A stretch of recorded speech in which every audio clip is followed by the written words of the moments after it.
Pemerintah Provinsi DKI Jakarta resmi meluncurkan program Smart City pada 15 Desember lalu. Keberadaannya diklaim akan mempermudah kinerja aparat Pemprov DKI agar cepat merespon keluhan warga. Kesuksesan dan kelancaran Jakarta Smart City bertumpu pada keberadaan dua aplikasi, yakni Clue dan Cepat Respon Opini Publik atau CROP. Clue adalah aplikasi untuk warga, sedangkan CROP merupakan aplikasi yang hanya bisa diunduh oleh pemerintah Provinsi DKI Jakarta dan aparat kepolisian. Laporan disampaikan tidak hanya dalam bentuk tulisan, tetapi juga dapat berbentuk foto. Laporan dari masyarakat kemudian dipetakan secara digital dan terintegrasi dengan laman smartcity.jakarta.go.id dan CROP.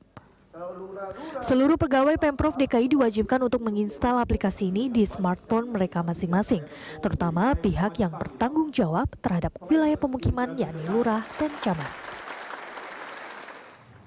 Ya, dan untuk membahas lebih lanjut mengenai program Jakarta Smart City dan seperti apa nanti realisasinya, telah hadir di studio kami Humas Pemda DKI Jakarta Eko Haryadi, juga ada peneliti Ruang Jakarta Center for Urban Studies, yaitu Ibu Dian Tri Irawati. Selamat siang Pak Eko, selamat siang. Selamat siang. Dian. Ini kita langsung aja ke Pak Eko dulu kali ya. Ini banyak yang nggak tahu tentang Smart City. Saya pun nggak tahu nih Pak, apa sih Pak sebenarnya Smart City itu? Definisi smart city itu tidak ada yang absolut kalau saya ikuti. Jadi tidak ada endpoint-nya gitu ya. Ini lebih pada sebuah proses bagaimana kemudian sebuah kota itu berupaya untuk menjadi sebuah tempat yang lebih layak huni atau livable. Nah, selain itu juga bagaimana kota ini kemudian bisa meningkatkan kemampuannya untuk beradaptasi terhadap perubahan, baik itu perubahan iklim, perubahan secara sosiologis, perubahan yang muncul karena adanya teknologi-teknologi baru. Pak, salah satu hakikat dasar sebenarnya dari kalau kita bicara soal Smart City itu kan adalah konektivitas. Yeah. Ya, akan seberapa terkoneksi Jakarta ini? Ya, kalau konektivitas sih sebetulnya tidak hanya pada Smart City ya. Jadi tanpa ada Smart City juga, kalau kita lihat bagaimana masyarakat sekarang terkoneksi itu menjadi seperti sebuah keharusan gitu ya. Tidak boleh disebut seperti ini. Di kota besar ini tidak ada lagi yang tidak punya handphone misalnya seperti itu. Nah, bentuk kehidupan seperti ini sangat menunjang kemudian dengan konsep Smart City kita. Nah, terhubung itu artinya kemudian bahwa setiap individu dalam kota itu bisa saling berbagi informasi. Nah, demikian juga halnya dengan sisi pemerintah, bahwa saat informasi itu dengan cepat bisa dibagi, maka dengan cepat pula pemerintah dapat mengetahui apa masalahnya dan dengan cepat pula dapat merespon atau menyelesaikan persoalan-persoalan tersebut. Program yang digagas oleh Gubernur DKI Jakarta ini Pak tentang Smart City? Ya, awalnya begini, jadi kita punya layanan pengaduan masyarakat lewat sebuah kegiatan yang kita sebut sebagai respon opini publik. Selama ini laporan kita itu dalam bentuk narasi, ya, tabular gitu. Nah, anak-anak muda di tempat kami itu berinisiatif, kita bagaimana kalau kemudian kita meningkatkan penyajian ini dalam bentuk spasial, jadi dalam peta, dalam gambar gitu. Perbedaannya tentunya pada saat kita meletakkan sebuah informasi dalam peta, itu akan memberikan gambaran yang lebih lengkap. Misalnya satu titik dalam peta itu kita bisa lihat posisi relatifnya. Di utara ada apa, di sebelah barat ada apa, selatan ada apa, timur ada apa, dan seterusnya gitu ya. Kalau hanya berupa narasi itu hanya ya narasi sendiri saja. Dan gitu umumnya biasanya nggak menarik.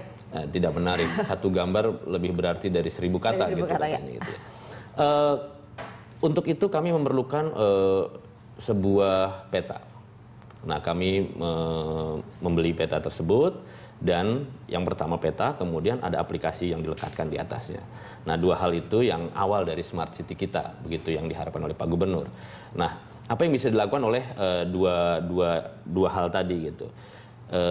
Diawali dengan bagaimana kemudian warga memberikan laporan atau keluhan atau komplain kepada pemerintah, kepada Pemprov DKI. Dan kemudian bagaimana Pemprov DKI merespon komplain tersebut lewat aplikasi tersebut. Jadi dikirim dengan mudah karena cukup dengan memotret, kemudian mengirim. Kalau dulu mungkin harus angkat telepon, harus kirim SMS, harus bersurat, atau harus datang ke kantor gitu. Kalau sekarang lebih mudah.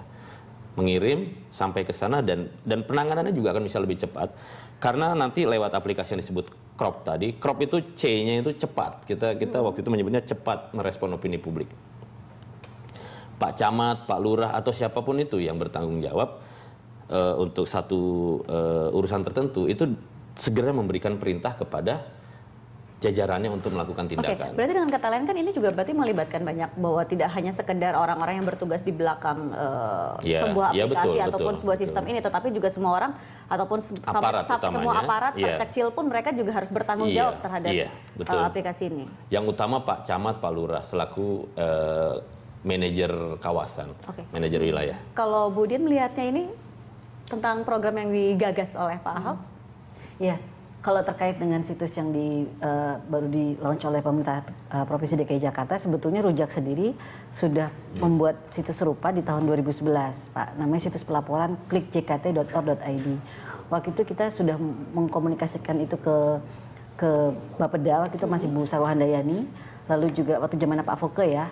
Nah, terakhir tahun 2012 itu sudah ada respon dari pemerintah DKI Jakarta waktu itu di bawah Pak Jokowi oleh Diskominfo. Jadi model situs Klik JKT itu sama seperti sekarang, situs pelaporan ada peta dengan platformnya sama Usahidi, lalu ada Open Street Map, jadi warga bisa langsung nunjuk poin di petanya, bisa upload foto, bisa upload video. Lalu nanti si pemerintah DKI Jakarta masuk ke subscribe, jadi memasang email Pemda DKI yang nanti laporan itu akan masuk ke Diskominfo. Dari situ akan disebarkan ke dinas-dinas terkait untuk direspon. Waktu itu memang tantangannya adalah bagaimana menghubungkan antara laporan warga dan memastikan apakah Pemda merespon atau tidak. Tapi saya pikir dengan Pemda sendiri sekarang membuat inisiasi platform serupa gitu, tapi dengan kekuatan sumber daya di Pemda sendiri, saya pikir bisa lebih baik. Cuman jadi sebenarnya sudah ada pengalaman sebelumnya dari Rujak untuk membuat program seperti ini, gitu ya Mbak ya? Sudah di approve. Menurut pengalaman itu efektif nggak sih Mbak? Tantangannya adalah kalau menurut saya adalah bagaimana itu menjadi situs yang komunikatif antara masyarakat dengan Pemprov DKI, dengan pemerintah. Karena misalnya gini, warga sudah melapor, tapi seberapa jauh warga punya kontrol apakah yang dia laporkan direspon oleh pemerintah. Dan juga bicara soal timing soal waktu. Misalnya apakah di situs yang di platform yang dibuat sekarang ini mungkin kan pasti lebih baik itu.